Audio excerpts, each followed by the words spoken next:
the GTA right now as a result of I left the Owen Sound area heading for Tobermory on my bad foot, and I guess I pushed it a little too hard. The pressure, I had a pressure fracture just before Wasaga Beach, and unfortunately that pressure fracture turned into a minor break, and so I made it only as far as Lion's Head, and I got checked out at the Emerge, and while I was in the Emerge, they did all the x-rays and such, and something troublesome showed up in one of the x-rays, as I know, and it was put over to a radiology team and a referral to orthopedics if necessary. But one thing for sure is the pressure fracture kind of let go. I pushed too hard. I was advised no more 84-kilometer days or even anything to the likes. I've also got to I've got to start taking more than a 15-minute break every 20 kilometers now. It's every couple hours, sit down for 20 minutes to a half hour, or maybe not just sit down, but rest up a little bit and march on for the next part. But at least three breaks in a day is how I've got to do it, and take care of. It's the left foot that's got the small break in it. You did see the infection, I believe, in the we had pictures of it in the last interview. The infection also went into my right foot. Didn't get as bad as the left foot, but the antibiotics they put me on, a rather powerful one, is all I can say. It's taken the swelling almost all right away. All the discoloration's gone. The swelling's definitely gone from the right foot because it didn't get that bad, as I said. But I'm on the mend, and I'm following doctor's orders.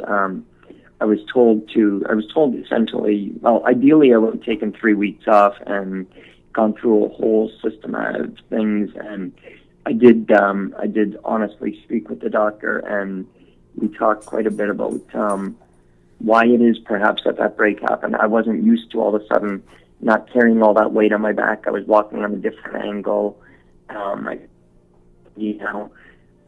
got okay for 8 to 10 days off, and providing I get the x-rays looked at, and like I said, the breaks. Also, he's run marathons, this doctor, and he told me I can't stay walking on the same side of the road the whole day anymore. I've got to cross over. So essentially what I'm going to do is in the morning I'm going to start on the opposite that I usually do, because then there's daylight and the traffic will be behind me. Because of the road's kind of going a hump, and he explained it to me, when marathon runners run the marathon, the reason they're running in the middle of the road is because it's close to the flattest area.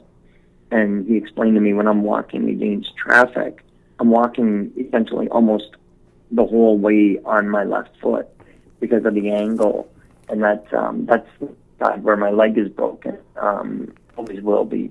The fracture for that is almost gone now, almost non-existent. But it's 2.5 inches shorter than my right leg, so I've got a not quite noticeable, unless I'm incredibly tired, as I am now. But there's a whole lot wrong with my left side, and while I'm walking against traffic, I'm putting everything onto my left side. So now I've agreed that I will switch sides of the road. I will take a minimum of 3 substantial breaks a day, and I will, essentially, I'm going to be gauging things.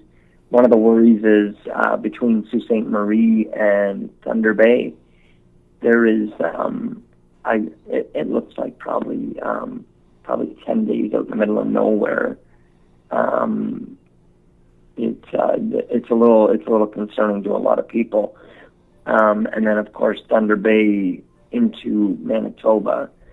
And essentially, the way that I gauged it, providing I'm able to walk as fast as I like to fantasize I always can, I'm looking at about, in total, all those areas combined, 39 days in the middle of nowhere. Not consecutive, of course, A couple of them will be over 2 weeks. And unfortunately, one problem is or maybe not one problem, a major problem in a couple of the areas is I'll be without cell service. There's no signal for any provider with the exception of, I was only told about it, and I forget the name, a Thunder Bay provider. They've actually got a tower, and you can get pay-as-you-go and such. However, I believe I discussed it with you earlier today. I'm down. It's not that my money is low. It's in the negatory now for a little while. That I would really like to get a loan. I've worded it almost as I've articulated it as best I can. I've got to get an internet connection, and I will post it. I want to essentially what I want to do to get me from the Sault Ste. Marie area well into Manitoba, perhaps all of Manitoba. I want to get a $2,000 loan and repay $3,000, and it will be an equal payment of $250, and that will go right to a year to pay that back. And essentially, I'm getting to the point that I'm in dire straits. And again, I don't want to make this about money. I don't want to make this about me, my injuries, and everything else. However, I have to start explaining. Okay, why am I slowing down in some areas? Why am I back in the Greater Toronto area right now? What's going on with I guess a behind the scenes kind of feel. I do have to discuss these things. One of the big things that held me back from that is I really struggle with people worrying about me. I don't want people to worry about me. And I don't want this walk being about me. I don't even want it being about the walk. I want it to be about helping others, taking better care of each other, essentially realizing that we're all worthy. I don't want this to be about me or any hardships perhaps, or even any of the good stuff that happens outside of the homeless awareness. I want this to be about homeless awareness. And throughout this walk, you guys have been amazing to me, extending whether it's a gift card for one of the restaurants or some coffee chain or something. A lot of people don't realize how valuable $2 is to me when I'm freezing and I can see that coffee shop sign ahead of me. I go in some of the fast food places, free refills for $1.87 coffee. I'm rocking, I'm warm, about a cup of coffee. It's not so much, everybody knows I love my coffee, but I'm fulfilling a couple of purposes with that $2. I'm sitting and getting warm, and I'm having a cup of coffee, and the computer that donated to me, the little tiny netbook thing. I use their Wi-Fi. I'm able to post a little better. I'm able to save a lot of documents and get back to them. These things aren't necessities. What's necessity right now is clothing, food, my medication. When I leave Terry, I don't have drug coverage anymore, but I am able to get a couple months worth of my seizure medication before I go. These are the things that weigh heavy on my mind.